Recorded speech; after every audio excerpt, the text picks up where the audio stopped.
कुंभ मेला हर 12 वर्ष बाद प्रयाग, हरिद्वार, उज्जैन और नासिक में हर्षोल्लास के साथ मनाया जाता है।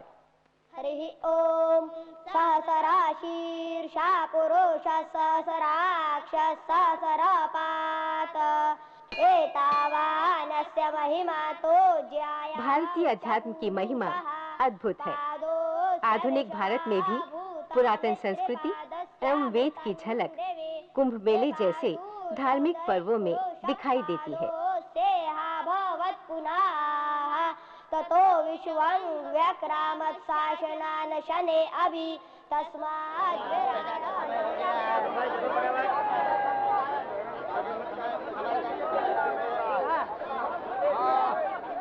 यहाँ आया हुआ हर साधु किसी न किसी अखाड़े से जुड़ा है। हर अखाड़ा अपने अपने देवता तथा संप्रदाय के प्रति हार्दिक आस्था रखते हुए अपने आत्म परिवर्तन के लिए उत्सुक तथा प्रतिबद्ध रहता है।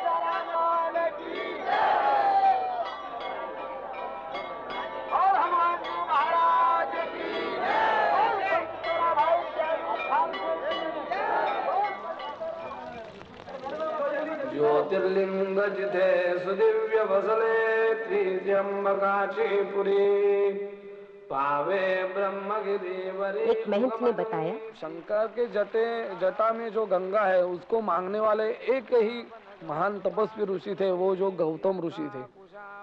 उनको गो हत्या का पातक लग गया, तो बोले कैसा प्रायश्चित करो, ये पाप से कैसी निष्कृति होगी हमारी। तब गणेश जी बोले, भगवान जो शंकर महाप्रभु है उनके जटे में जो गंगा है उनको पृथ्वी तल पे अवतीर्ण करो, इसमें स्नान करो। जटाटवी गलज्जल प्रवाह पाविवत्तले कलेवलम्य लंबिताम्बुजन्द तुंडमालिका तमड्डमड्डमड्डमन्दिना। जो अवतीर्ण का समय था वो सिंहस्थ महापर्वत काल था, तो वो उसको आना नहीं था, बहुत गुस्से में आ गई। वो बोली मैं 12 साल लोगों का पाप क्षालन करूंगा तो हमारा जल को भी मालिन्य आ जाएगा। तब भगवान बोले आप पृथ्वी तल पे जाओ, जब जब गुरु सिंह राशि में जाएगा सब पृथ्वियों की सब तीर्थ ऋषि तुम्हारे जल में स्नान करके पानी पवित्र कर जाएंगे।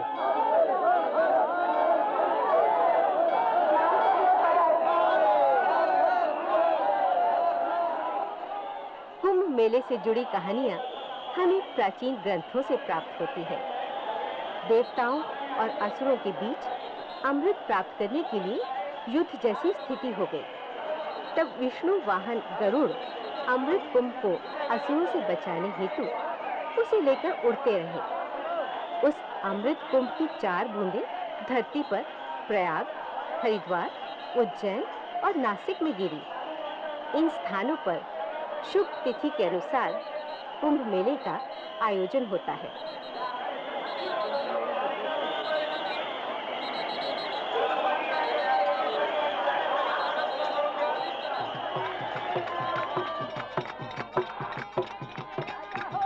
महाराष्ट्र राज्य में स्थित नासिक शहर अपने धार्मिक अस्मिता, पुरातन संस्कृति तथा कुंभ मेले के लिए पूरे विश्व में प्रसिद्ध है। नासिक के राम मंदिर के बारे में एक महंत ने बताया, ये राम मंदिर है और ये राम का मूर्ति जो है कि काला है, इसलिए काला राम ऐसा बोला जाता है। इन द ईयर 1780 इधर का राजा इधर मंदिर बनाने का उनका इच्छा हो गया, उनको सक्सेस मिल नहीं रहा था, इसलिए सम रिलीजियस फेलोज उसने ऐसा गाइड किया इधर नर बलि देव आदमी को उसको खत्म करो। तो वो कौन तैयार होएगा? वो नाथ संप्रदाय के एक साधु थे, इधर नर बलि के लिए वो तैयार हो गया। उसके बाद में इधर बांधने को शुरू हो गया और 12 साल में वो खत्म किया। एक संत ने वेद तथा शास्त्रों के बारे में बताया। जो घट में है वो ब्रह्मांड में। हरिद्वार आप स्नान करने जाते हैं कि वहां पर गंगा जी स्नान करने से पाप छूट जाते हैं, पाप मुक्त हो जाता है, वैसे तो ईडा, पिंगला और सुषमना तीनों यहाँ जुड़ती हैं, जिसके माध्यम से मोक्ष को प्राप्त किया जाता है। लेकिन योग के माध्यम से उस ईड़ा पिंगला को सुषमना में नहीं ले जाएंगे तो वो प्रयाग भी बेकार, ये प्रयाग भी बेकार।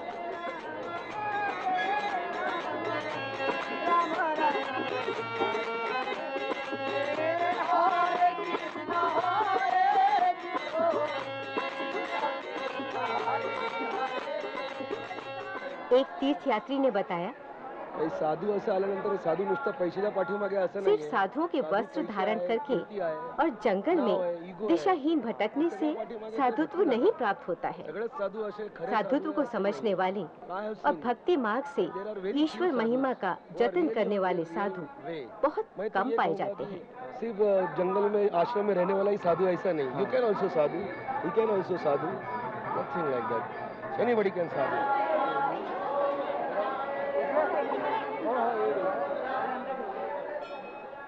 ओम अवधूतनाय नमः, ओम महानाथाय नमः, ओम शंकर। मेरा नाम दत्त भारती है और मैं 2001 कुंभ मेला इलाहाबाद में संस्कार ले लिया, दशनामी संन्यास संप्रदाय।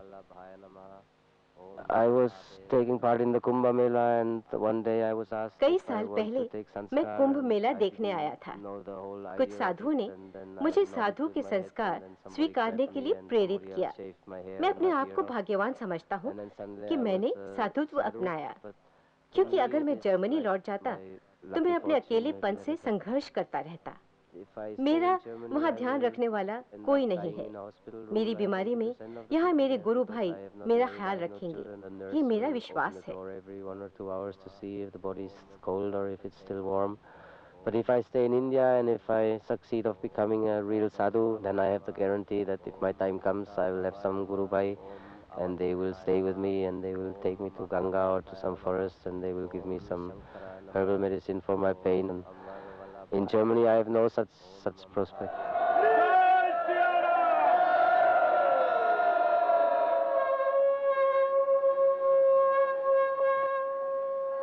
मोक्ष प्राप्ति के उद्देश्य से आए साधु संत तथा भक्तगण कुंभ मेले के शुभ अवसर पर एकत्रित होकर एक साथ हिंदू संस्कृति, वेद और धार्मिक कार्यों के प्रति अपनी आस्था और श्रद्धा प्रकट करते हैं।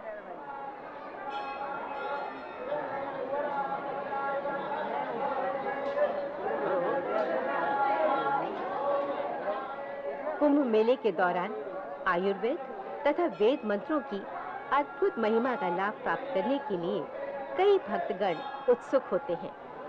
अपनी शारीरिक तथा मानसिक पीड़ा से मुक्ति पाने के लिए कई श्रद्धालु होम हवन तथा धार्मिक अनुष्ठान करते हैं। आजकल के जमाने में जितना अनाज पैदा होती है, सब्जी पैदा होती है, उसके अंदर सब यूरिया सुपलाइने केमिकल डालते हैं और जो अपने केमिकल खा के अपने शरीर की प्रतिकार शक्ति कम हो जाती है। सबसे ज्यादा बीमारी ये केमिकल की वजह से हो रही है। जैसे हम समझो अब में पहला धन्वंतरी का पेड़ है, उसको कहा जाता है बर्ड और भगवान मानती। क्यों? प्राण वायु, अपान वायु, उदान वायु, समान वायु, ये वायु पैदा करने वाले जो पौधे होते हैं, जो पेड़ होते हैं, उसको हम धन्वंतरी की माँ।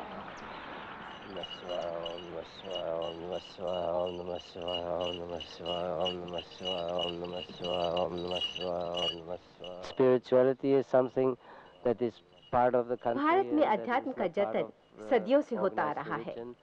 कुंभ मेले में जीवन की सार्थकता की खोज में आए हुए साधु सत्संग तथा प्रवचन के माध्यम से अपने विचार और धार्मिक क्रियाओं की अभिव्यक्ति करते हैं। You stay together and you have opportunity to meet people and to have satsang and to mix with other people, with other sadhus.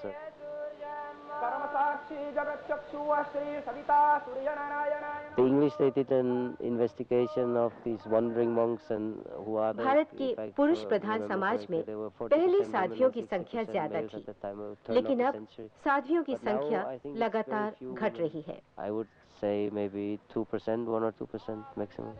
Because Indian society is so strongly male dominated and the women, they don't have the place they deserve according to my view. इस्लाम धर्म में जन्मी हुई मगर वारकरी संप्रदाय से जुड़ी हुई जैतून बी आक्का हमें अपनी कृष्ण भक्ति से अवगत कराती हैं। भले जिले भले संत संग शरणे हे क्या आवडते मला देवा पूर्वादी वासना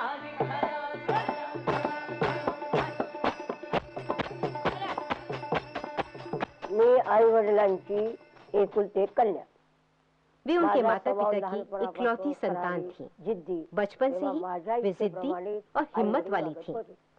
एक दिन पाठशाला जाते हुए उन्हें भगवान कृष्ण की मूर्ति मिली।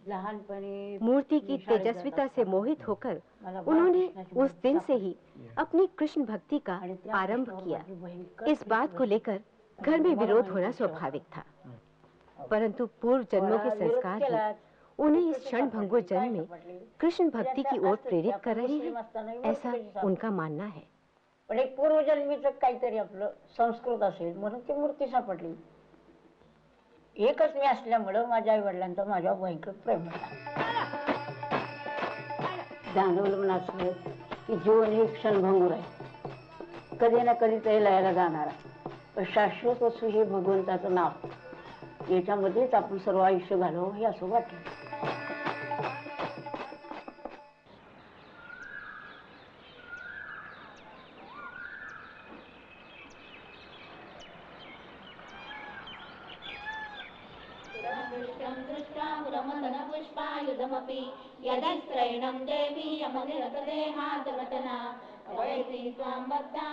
एक साधु ने अखाड़े के बारे में जानकारी दी। हाँ है कि यहाँ बैठक होती, विचार होती, क्या करना, कैसे चलना, किस पर के यहाँ के। हाँ, जो महंत की हुक्म चल, मेरा हुक्म चलना चाहिए, हम जो बोलेंगे उसको मानना पड़ेगा। महाराज की साधु का रोल क्या है, काम क्या है साधु का? ऋग्वेद, सामवेद, यजुर्वेद, अथर्वण, ये 4 वेद है, 4 मुख है ब्रह्मा जी का, 4 हाथ में रहता है। इसको पठन करे, मनन करे, इसमें क्या चीज है, ज्ञान प्रकट करना, सबको पढ़ाना। आपके हृदय में प्रकाश नहीं है, आपकी प्रकाश करना। कैसा होती है? विद्या से प्रकाश होती है, शब्दों से। जिसमें आपके हृदय में शब्द है, प्रकाश आएगा, शब्द नहीं है, प्रकाश नहीं है।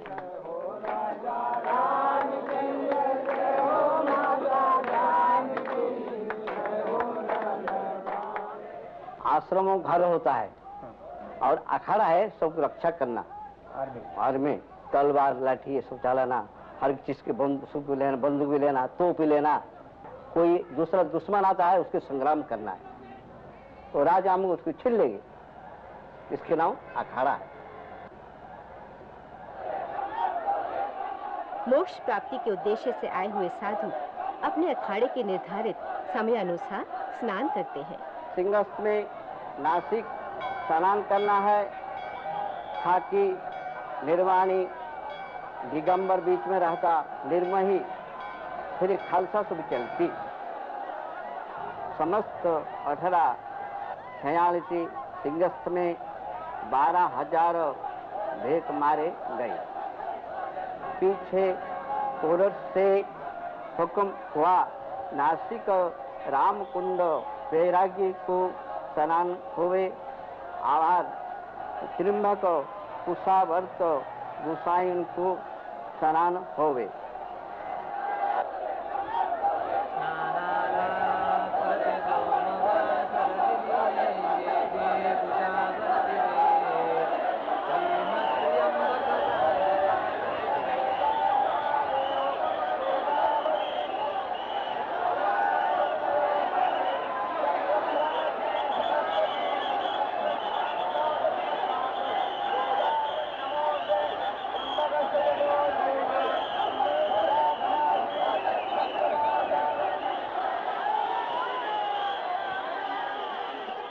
नासिक के कुंभ मेले में आया हर तीर्थ यात्री गोदावरी नदी के पावन जल में स्नान करके पवित्र होना चाहता है।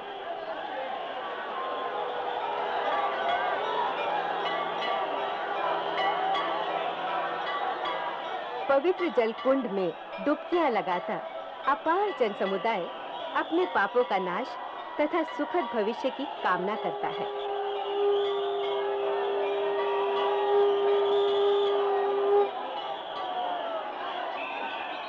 कुंभ मेले के पर्व में जल का महत्व है। जल को अमृत का प्रतीक माना गया है। इस जल रूपी अमृत में स्नान करके साधु तथा तीर्थयात्री मोक्ष की कामना करते हैं।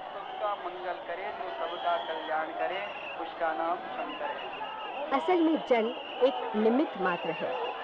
कुंभ मेले के पर्व का मुख्य हेतु अपने अंदर की बुराइयों को नष्ट करने की प्रक्रिया जागृत करना है। 12 सालों में एक बार आने वाला ये पर्व हमें आत्म परिवर्तन का संदेश दे जाता है।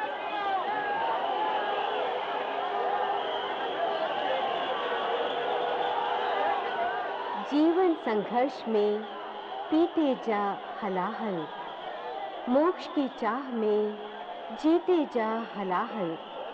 देव और दानव दोनों हम में है बसे, सत्य और असत्य के पेच में हम हैं फंसे। उठा के अमृत कुंभ को छू लो आसमान, कर्म फल से ही मिलता मोक्ष का वरदान। जीवन संघर्ष में पीते जा हलाहल, मोक्ष की चाह में जीते जा हलाहल।